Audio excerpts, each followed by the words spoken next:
کچھ شرائط اصول اور ضوابط ہیں جن کی بنیاد پر ہمیں ایک بات سمجھ آتی ہے کہ تاجر کو سچا کاروبار کرنا چاہیے، اور سچے کاروبار کے اندر اس کو اپنی اصول میں سب سے پہلے 6 اصول میں بتا رہا ہوں تجارت کے، آپ کی خدمت میں جو روزی کے اندر برکت فرمائیں گے۔ یہ اسلامی 6 اصول ہیں، آپ ان کو سنیے، اور تاجر ہیں تو آپ ان کو اپنی زندگی میں لاگو فرمائیے، پھر آپ دیکھیں آپ کی تجارت نفع بند کیسے نہیں ہوتی۔ فرمایا سب سے پہلا اصول یہ ہے کہ تجارت میں اچھی نیت شامل کر لے، نیت بندہ اچھی کرے۔ کیا مطلب؟ یعنی اللہ میں اسی لیے تجارت کر رہا ہوں تاکہ مجھے بھیک نہ مانگنا پڑے، تاکہ کسی کے سامنے دست سوال دراز نہ کرنا پڑے۔ میری محنت، میری تگ و دو، میرا اٹھنا، میرا بیٹھنا، اور میری یہ محنت صرف اس لیے ہے تاکہ لوگوں کے مال پر میرا طمع، میری لالچ، میرے اندر حسد، یہ چیزیں نہ آئیں۔ میری نیت ٹھیک ہونی چاہیے، بالکل ٹھیک نیت سے تجارت کر رہا ہوں تاکہ برائی سے محفوظ رہوں، اور اپنی ذمہ داریاں جو میرے اوپر ہیں، میرے گھر والے ہیں، میرے بچے ہیں، میری آل اولاد ہے، ان کی ضروریات میں پوری کرتا رہوں۔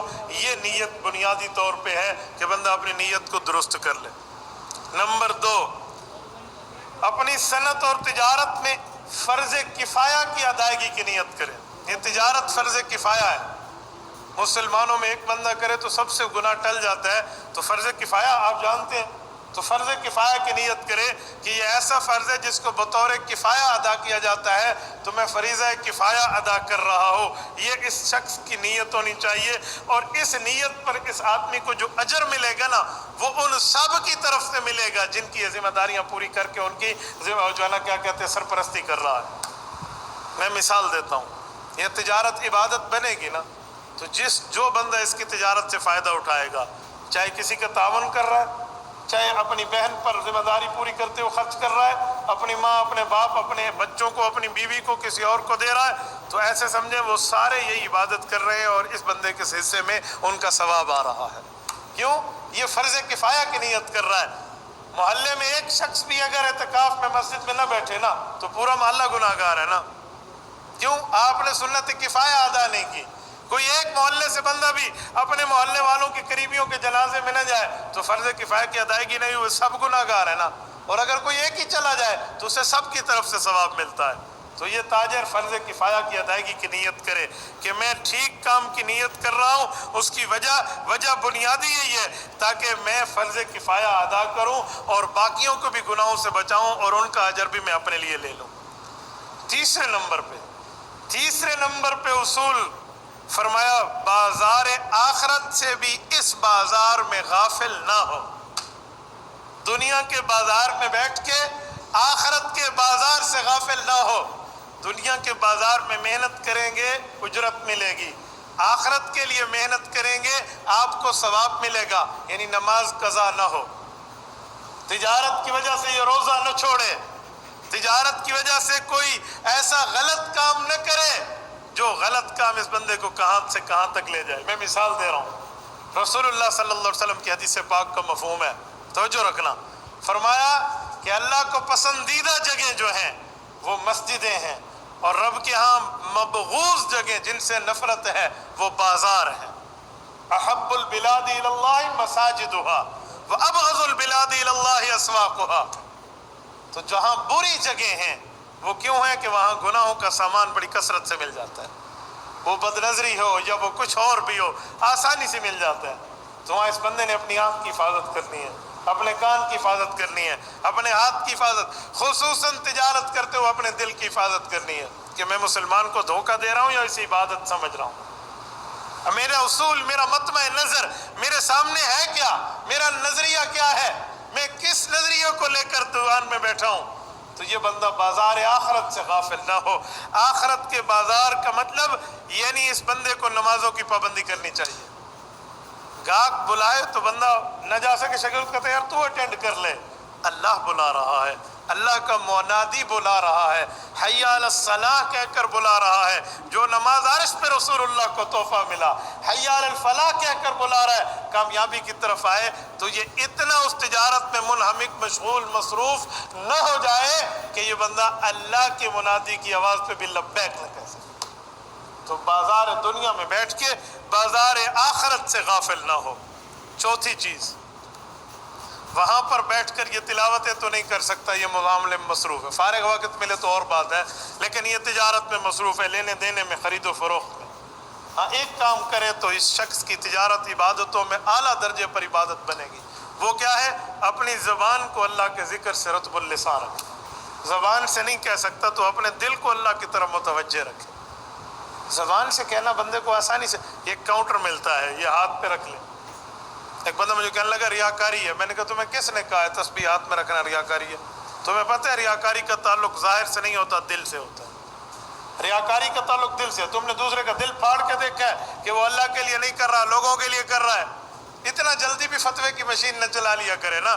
ایک بندہ اللہ کے لیے پڑھ رہا ہے، اپنی یاد رکھنے کے لیے کاؤنٹر رکھا ہے، ہم اس کو ریاکار نہیں کہیں گے. ایک صحابی تھے، اونچی اونچی آواز میں رسول اللہ کے دروازے پر پڑے ہوتے اور ذکر فرماتے تھے.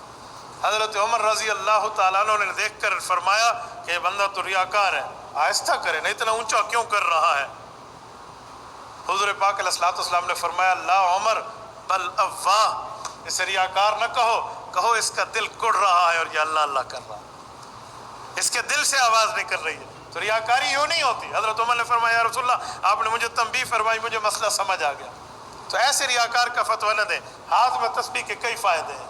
بھولا ہوا ذکر بھی یاد رہتا ہے. ہاتھ میں تسبیح ہو تو بد نظری کا گناہ نہیں ہوتا. لوگ کہیں گے تسبیح ہاتھ سے جاتے مولوی دی آنکھ دیکھو، کئی چیزیں سامنے آ جاتی ہیں نا. تو ہاتھ میں تسبیح اور کاؤنٹر یاد رہتا ہے اور اسے مطلب پڑھتا رہتا ہے. آپ کبھی تسبیح کے بغیر ذکر کر کے کاؤنٹ کریں اور تسبیح ہاتھ میں رکھ کے کریں، آپ کو کتنا واضح فرق نظر آئے گا خود سمجھ آ جائے.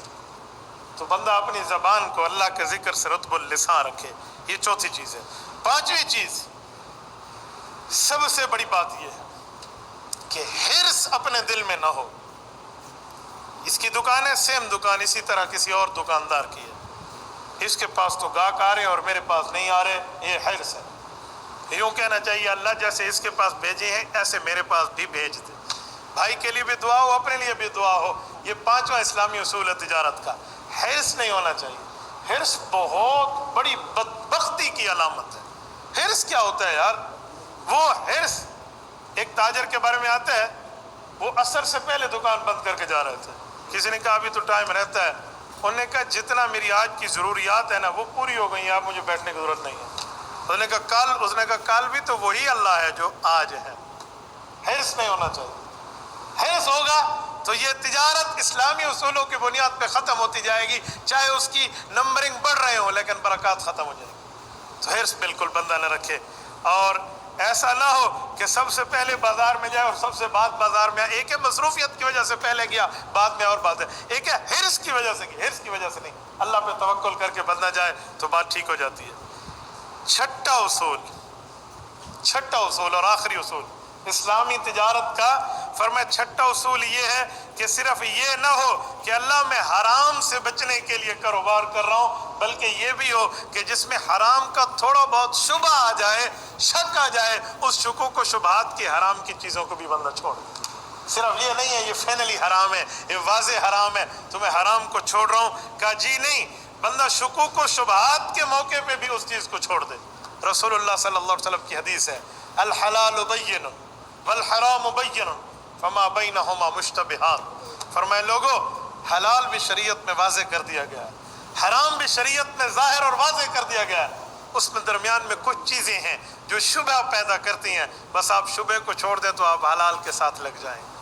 شبہات پہ پڑ گئے تو بندہ ایک دن کہیں نہ کہیں غلطی میں آ جائے گا.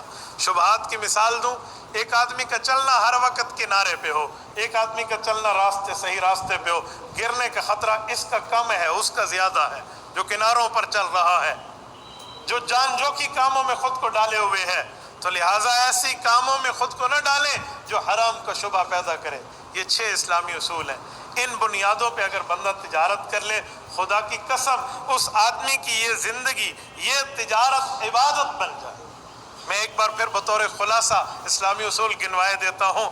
نمبر 1، تجارت میں نیت اچھی کرے. نمبر 2، فرض کفایہ کی ادائیگی کی نیت کرے. نمبر 3، بازار دنیا میں بیٹھ کے بازار آخرت سے غافل نہ ہو.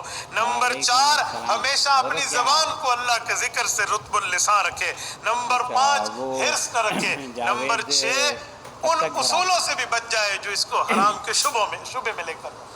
تو یہ اسلامی اصول